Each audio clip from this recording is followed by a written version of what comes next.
Kalau kita melihat hukum-hukum seni rupa yang menempel pada wayang, itu kan saya kira itu jauh lebih tinggi, lebih banyak menggunakan ukuran daripada seni modern sendiri. Gitu loh.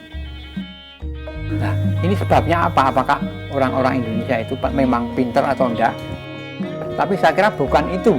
Justru saya kira sebaliknya, orang Jawa itu saking bodohnya, tapi selalu sulit untuk meninggalkan keindahan yang sudah menempel. Dalam upayanya mencari bentuk format pagelaran, Ki Sukasman telah mengabdikan masa hidupnya hingga terciptanya pagelaran wayang ukur. Malam ini, peserta kongres akan dapat menikmati pagelaran wayang ukur oleh Padepokan Seni Wayang Ukur Ki Sukasman dengan cerita Banjaran Herjono.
Wayang itu ada dua macam yang pokok, wayang kulit sekaligus wayang purwo.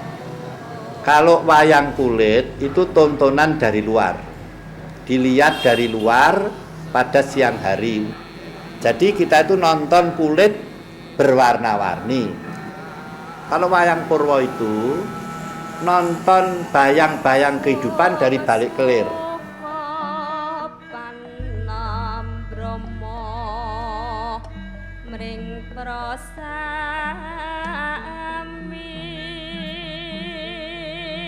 Wayang-wayang yang tadinya semalam itu 9 jam oleh Mbak Kasman bisa disajikan 2 jam sampai 1 jam.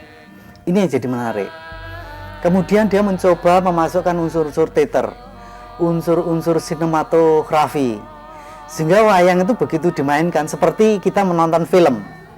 Nah, ini yang tidak ada di dalam wayang-wayang klasik.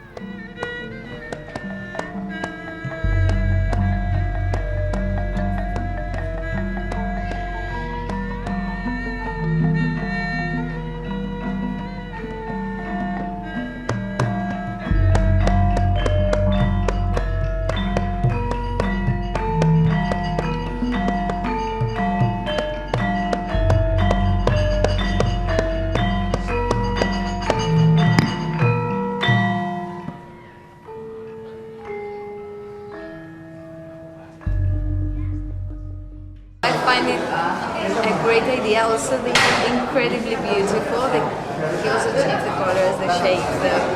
Tidak menciptakan semacam tokoh baru atau zaman baru, tidak, tetapi justru mempertajam keunikan grafis bentuk wayang tersebut. Saya terheran-heran dengan beliau, seusia begini masih bisa membuat wayang dan itu kan jelimet sekali. Nah, ini kan sesuatu yang menurut saya luar biasa. Tidak semua orang. I don't understand now, but they look incredible.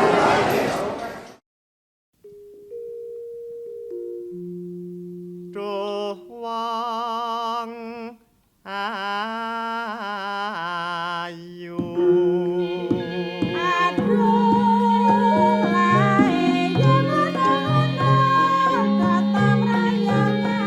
Sigit Sukasman namanya. Oh, bapak itu kalau tetangga-tetangga itu punya kerja itu mesti diaturin dalam bapak sendiri gitu. Jadi Kasman menirukan, tapi Kasman kalau di kampung dulu malah kurang kok ke Mas aku ya sekolah kok hanya.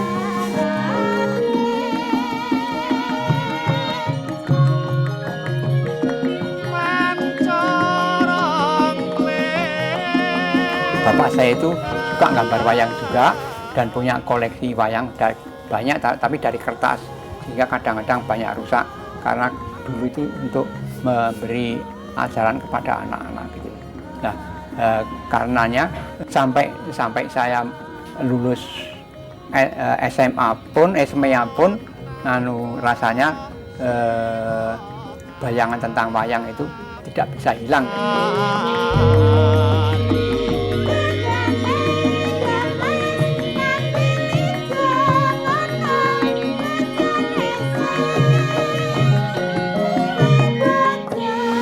Kalau dia tuh sebetulnya tuh orangnya tuh ngomong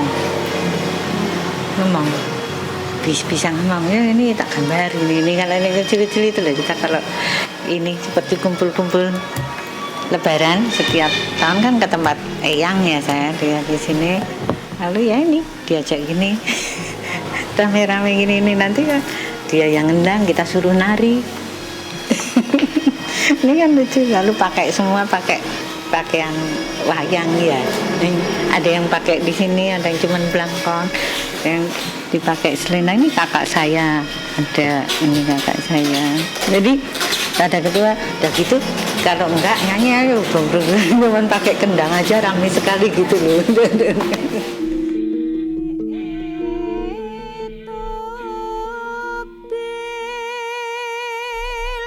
Setelah saya masuk di ASRI, memang kenyataan di sana itu nggak ada pelajaran wayang, padahal saya anggap wayang itu adalah salah satunya dunia wayang, dunia seni rupa itu yang paling sulit kan menggambarkan manusia itu loh. Nah, itu yang saya anggap paling sulit itu mengapa tidak diisi, malah nggak ada. Nah, terus saya mencoba mencari tambahan kursus di istana, itu waktu itu memang ada, tapi muridnya itu hanya drop SD atau anak desa yang tidak bisa menggambar bahkan gitu. Nah, terus mereka itu hanya menjiplak apa yang ada. Nah, alasannya juga karena wayang itu karena sudah sempurna, sudah lewat evolusi yang panjang, sehingga akhirnya semakin sulit untuk diperbaiki.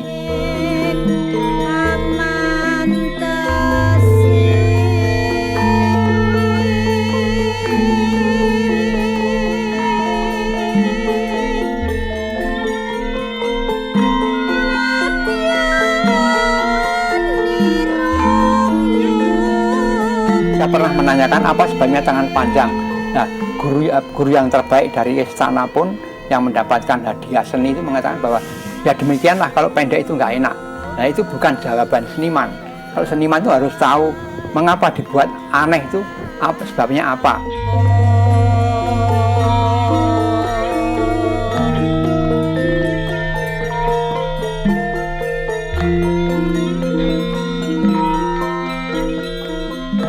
Saya pernah meminta tolong membuat Petruk Gareng gitu loh.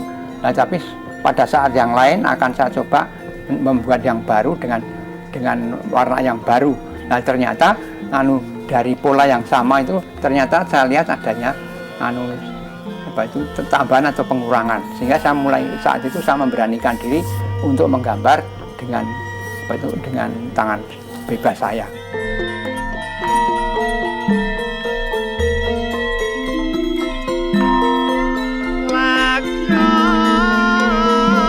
Saya dibawa ke luar negeri tahun 64 sebagai dekorator dari pavilion kita di sana. Itu saya baru kaget di sini karena New York itu termasuk negara modern yang ketiga. Padahal di sana itu ternyata seni primitif, klasik bahkan primitif pun masih dihargai, sehingga saya merasa malu sekali. Gitu. Jadi saya dari saat itu saya ingin mencoba menyelidiki tentang wayang mana sebetulnya dalam kenyataan bahwasanya seni-seni primitif yang sederhana sekali dari luar itu sudah banyak diselidiki, tapi orang barat itu belum sampai sekarang itu belum ada yang menyentuh bentuk wayang ini. Tahun 79, waktu itu saya masih di kelas 1 SMKI. Nah, kebetulan saya kan sejak kecil tuh ya, karena saya anak dalang juga keturunan dalang. Nah, saya kan juga senang dengan wayang, tapi tahu saya ya hanya wayang klasik lah. Juga belum bisa membedakan wayang klasik yang dalam perkembangannya meskipun sama-sama gaya Jogja kan lain-lain wayang itu ternyata setelah nah pada tahun 79 itu saya ketemu beliau ya, waktu itu beliau juga baru mencari bentuk wayang ukur, juga bentuk kreasi dia itu apa gitu. Itu waktu itu belum dinamakan wayang ukur, hanya dia itu mengatakan wayang kreasi baru lah. Saya dengan beliau waktu itu saya meskipun masih anak, bisa dikatakan baru remaja ya, tapi sudah tiap saya ngomong selalu beliau itu bisa menerima dengan apa yang saya omongkan. Kalau orang yang lain yang ngomong, beliau nggak bisa menerima gitu. Misalkan wayang itu kok wayang klasik indah itu di mana letak keindahannya, dia tuh nggak nganu, tapi setelah saya ngomong sekian tahun dia dalami gitu. Nah, omongan saya itu ternyata betul omongan saya. Misalkan dia bikin ya dirubah tangannya bagaimana, terus anunya bagaimana, itu saya katakan ini jelek Mas, Pak. Kalau saya pengen panggil beliau Mas gitu. Meskipun sebetulnya dia itu seusia dengan ayah saya, tapi karena waktu saya kenal itu masih bujang dan sampai sekarang masih bujang juga, itu saya panggil Mas gitu. Saya waktu itu ya tuh ini jelek Mas, jeleknya kepiye ya, pokoknya kok kurang ngalahin nak klasik gitulah, saya hanya begitu aja. Terus tapi dia olah sendiri, terus dia mencari akhirnya ya menemukan bentuknya sedikit demi sedikit. Kalau tidak keliru itu tahun 82 itu sudah ya hampir mendekati dengan wayang klasik karya beliau yang sekarang ini. Pak Kasman itu memprogram lagi wayang yang bentuk lain tapi sama ceritanya, untuk cerita Mahabharata dan Ramayana, tapi bentuknya wayang yang dibuat oleh seorang istilahnya itu rupawan, itu dari isi seni rupa ya, dari seni rupa, bukan seni rupa, membuat wayang bentuk sendiri dengan angan-angannya sendiri yang dinamakan wayang ukur itu tadi. Pada tahun 81 itu, begitu saya melihat Mbak Kasman muncul, itu ada perkembangan wayang yang begitu menarik hati. Barangkali itu cocok untuk orang muda. Ternyata wayang itu lebih cocok untuk orang-orang muda di luar negeri. Tapi orang-orang Indonesia masih kecanduan yang klasik, sehingga menganggap wayangnya Mbak Kasman ini sebagai wayang yang dianggap pemberontakan. Ya ini mulai awal Kasman ini banyak sekali stres, banyak sekali seolah-olah itu, waduh saya membuat wayang seperti ini kok belum ada yang mau memakai. Nah, ini kendalanya di situ. Sampai diadakan pameran dan lain sebagainya. Ini saya lanjutkan masalah kecewaannya Kasman itu membuat wayang sebegitu rupa bagusnya ya, dikagumi oleh orang banyak dan sampai ke mancanegara, tapi dalang. Nah, ini dalang itu belum mau memakai wayangnya Kasman. Alasannya loh, wayang ini kan sudah ada kok, membuat wayang bentuk seperti ini terus bagaimana? Wayang itu harus berkembang. Yang namanya kebudayaan itu harus ada unsur pengembangan, unsur penelitian. Dia melakukan penelitian secara luar biasa. Dia membuat wayang itu punya dasar-dasar anatomi. Jadi wayang Mbak Kasman sebenarnya wayang yang menurut saya menarik.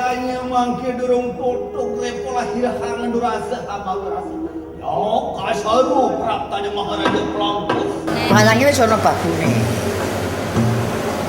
Kedua pesisiran Solo, Yogyo. Secara teknis memang wayang Kasman itu gue main ora penak, ora iso. Kalau kamu, kok bapak tahu lah, aku tahu wayang gue wayang Kasman. Secara organologi wayang tidak memungkinkan untuk dalang secara fleksibel main dengan nyaman. Misalnya jengkilit buto ngebui dalangi wayangnya. Gila kan? Yang masalah teknisnya di situ, masalah gerak, tentang sabetan itu masih sulit. Sampai sekarang pun saya belum bisa membuat sabet baru bagi gaya wayang ukur sendiri. Untuk keterampilan mayang ora iso. Karena apa? Karena organologi wayangnya udah berbeda. Apa sebabnya apa? Lah berangkatnya beda kok. Karena apa? Dia bukan dalang. Bukan seorang praktisi, dia itu seniman seni rupawan. Sing ora iso mayang, hanya melihat dari aspek seni rupanya bagus. Tapi untuk praktek dalang ora iso. Makanya dalang yang memayangkan wayang Kasman semua. Nanti dulu saya bantu Pak Kasman. Wayang ini bentuknya itu bermacam-macam dan cara menggerakkan juga lain. Gaya Jogja dan gaya Solo saya sudah beda. Kalau Solo bisa dimainkan sampai ya dilempar ke atas, dijungkel-jungkel ya. Kalau Pak Jogja itu wayang tersendiri, tidak ada wayang Jogja itu lalu main seperti wayang Solo itu mesti dijalankan dengan apa istilahnya kedel gini. Ini sudah ada khas sendiri. Untuk wayangnya Kasman ya nanti akan ada ciri khas tersendiri.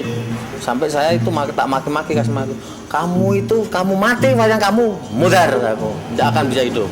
Sing singgo gawe bitake jenenge wayang. Niku men mergo siji sandangane. Pak Kasman dosa muga dikai tekek dikelak niku ora cocok lah. Pokoknya itu maksudnya itu mengukur kembali termasuk yang ada dulu itu gimana. Nah wayang itu kan biasanya kan malah diselewengkan sama dalang-dalang itu. Karena asal membuat tertawa itu padahal dunia wayang itu ada artinya yang khusus. Salah satu dari dalangnya si pengendangnya si Pak Timbul, pedangnya Timbul atau dia mengatakan pernah saya pakai dia untuk wayang saya. Sebetulnya dalang-dalang tua itu ya dalang-dalang yang sudah profesional itu ingin tahu apa yang sudah saya temukan. Nah dia sendiri merasa bahwa yang saya itu ora umum.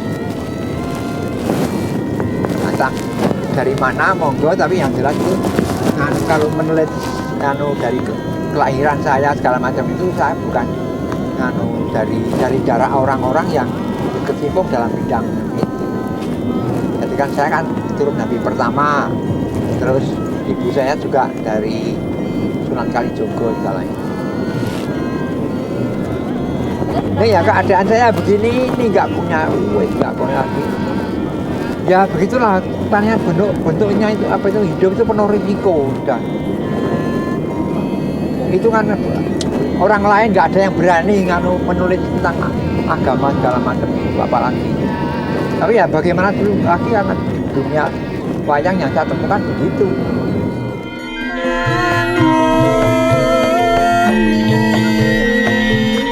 Dikatakan Mbah Kasman ini seorang maestro karena Mbah Kasman itu sudah saya katakan bisa menciptakan karya pertunjukan, sebuah karya pertunjukan itu dari musiknya dia sudah menentukan harus begitu, dari performance dancingnya, tari yang dibawakan oleh manusia itu sudah punya ciri khas tertentu.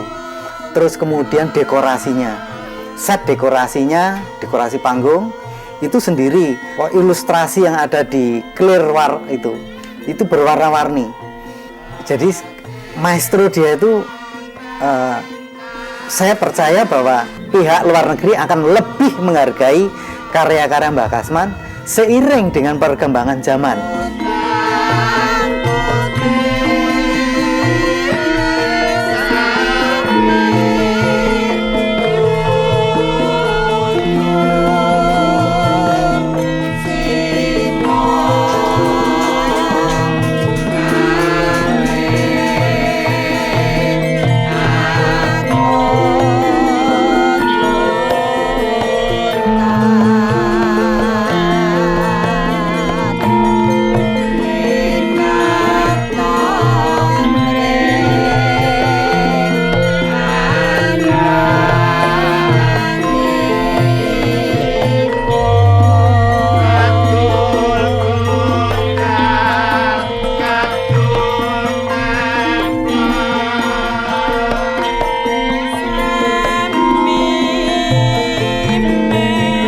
Kasman sebenarnya adalah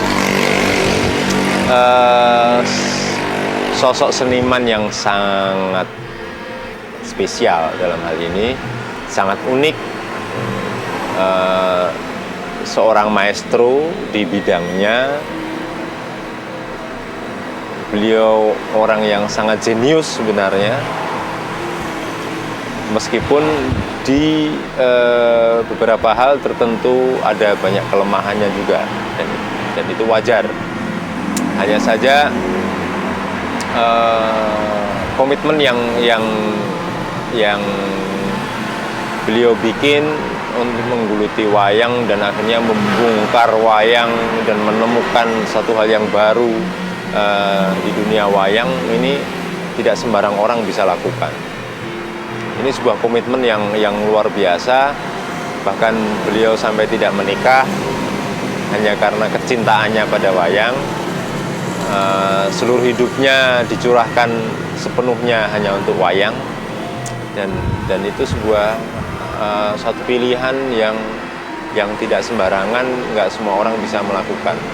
Pernah tanya, oh kira mending duwe murid putri-putri dalang barang, kok kira kepengen kawin? Oh, ragate mboten sithik wong kawin. Salah betul. Rumah tanggaanku ragate mboten sithik. Nek kaya mbawe perusahaan batik aku wong nggo seneng-seneng uripe. Mboten iso dijagake, seneng-seneng. Terus terang aja seperti saya katakan kepada Mbak ini, saya itu paling gila sebetulnya kepada wanita, tapi malah tidak bisa mendapatkan wanita. Ya, gambar saya kan demikian, bisa dibayangkan. Tapi itu begitulah, memang kenyataan bagaimanapun juga demikian.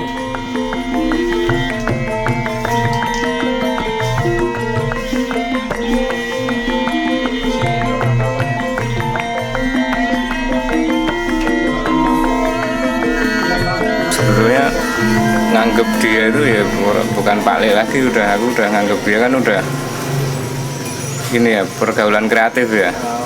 Jadi bahkan aku juga ya asik aja deh, dia tak anggap suhu, tak anggap itu aja, tak anggap guru gitu, malahan buat aku ya nggak tahu itu dia itu aneh. Jadi semua aja sebetulnya dia hampir nggak beda-bedain kok sebetulnya. Seniman tulen itu ya seperti Pak Kasman itu, hanya dia nggak ngurusi tentang entah ini ada uang atau saya buat ini nanti hasilkan uang atau enggak. Itu dia, Pak Kasman nggak mikir seperti itu sampai sekarang.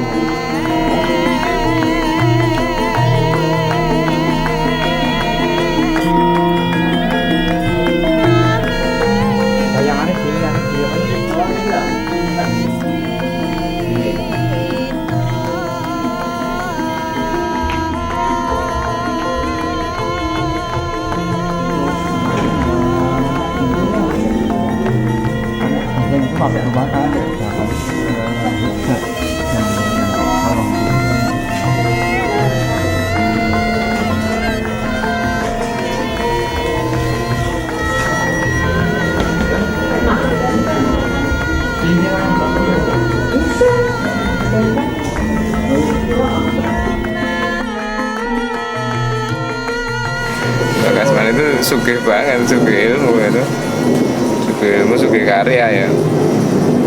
Buat aku dia justru malah orang berada ya. Beliau bisa dikatakan tidak hidup sewajarnya sebagai seorang kasarnya sebagai seorang manusia, karena banyak hal yang dia korbankan demi sebuah karya, untuk sebuah karya seni yang kemudian disebut dengan wayang ukur itu. Ngomongan lalu akhirnya tidak penting, yang penting adalah perbuatannya. Pak Kasman sudah membuktikan itu. Apapun alasannya, dia pernah mengatakan, ya saya begini karena memang tidak berumah tangga umpamanya pun. Ya, saya tidak yakin apakah istri saya nanti tahan hidup bersama saya, kecuali saya katakan kecuali sinten kecuali Kanjeng Nyai Roro Kidul. Ya bukan, kalau udah di panggung kita bukan kejadian lucu lagi, kita udah tegang-tegangan, udah udah bentak-bentakan, kita udah mainnya udah. Bener, kalau aku apalagi pas dekor sama dia itu udah, kalau beda pendapat udah gini, udah sampai bentak-bentakan udah.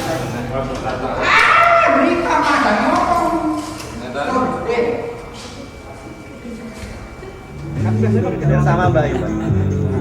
Metal kayak itu. Iya kan? Sangar. Pakai ini kuting.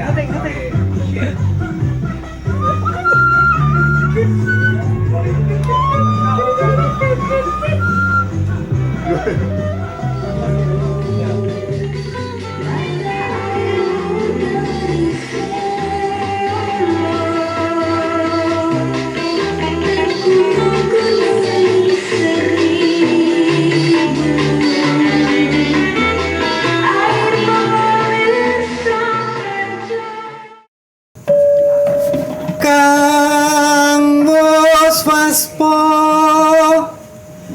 to ing patrap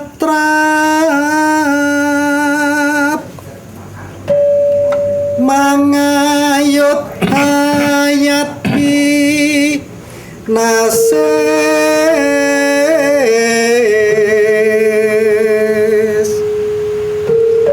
wasana sing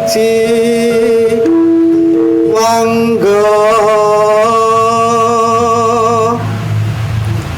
melok tanpa aling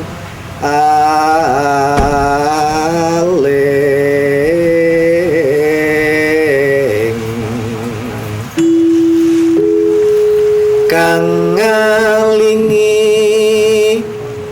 kalingle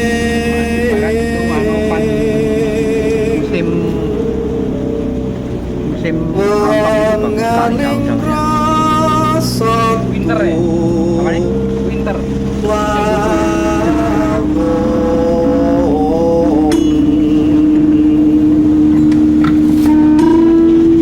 Kek sisa liring jaman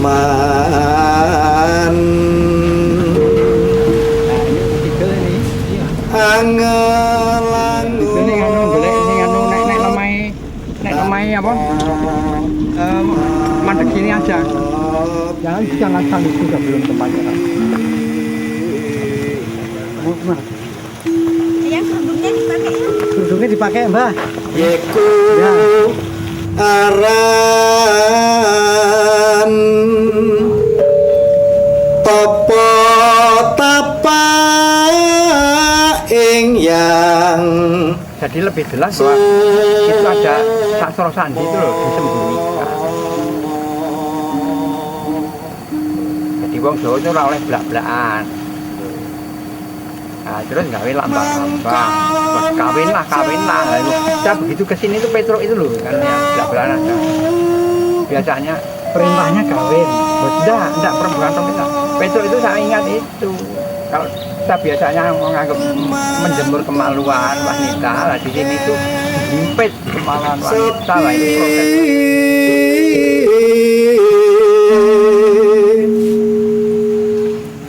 Ing saben rikala mangsa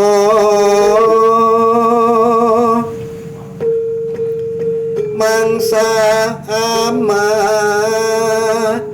masuk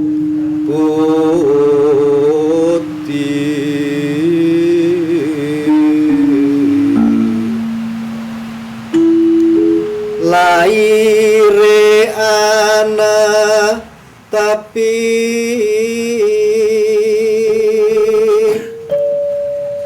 ing reka satria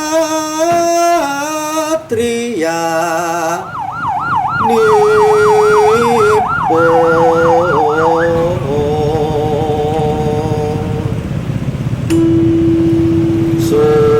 susilo ano raga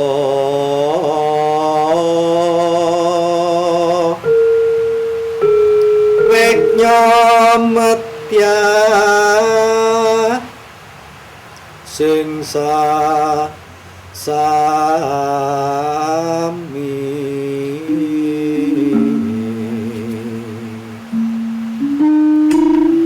yeku aran wong barek perak komo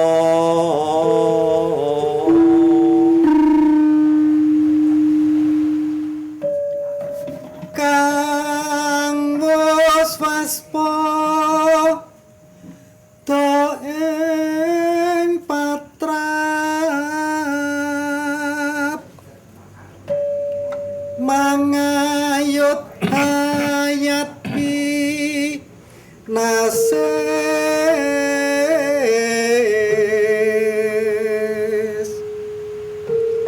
wasana sing ci wanggo